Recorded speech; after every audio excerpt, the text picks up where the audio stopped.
ఉన్న కృపను విస్తరింపచేసి నీకు ఆయు ఆరోగ్యం ఇచ్చి తన మందిరాన్ని నడిపించిన దాన్ని బట్టి హల్లెలూయా, ఆరోగ్యము ఆయుష్ను నూతనమైన వాస్తవ్యత మన పట్ల దేవునికి ఈరోజు కలిగినది కాబట్టి మనము జీవించుచు ఉన్నాం. హల్లెలూయా, ఇది దేవుని కృప. మన మంచితనం అని కాదు, మంచి గుణం అని కాదు, గొప్పతనం అని కాదు. ఇది దేవుని ప్రేమ, దేవుని కృప ఉన్నది కాబట్టి మనం జీవించుచు ఉన్నాం. ఇందును బట్టి పునరుద్ధానము దినమున,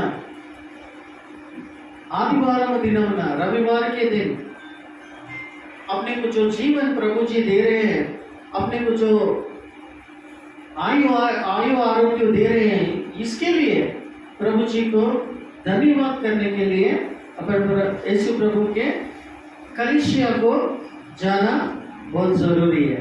हालेलुया।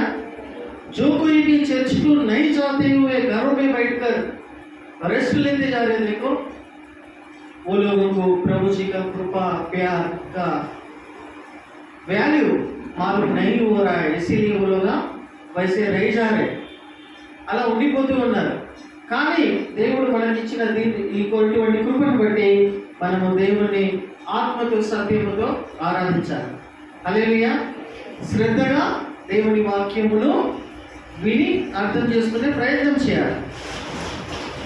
వాక్యంలో మీరు ఎప్పుడైనా ఆలోచించారా?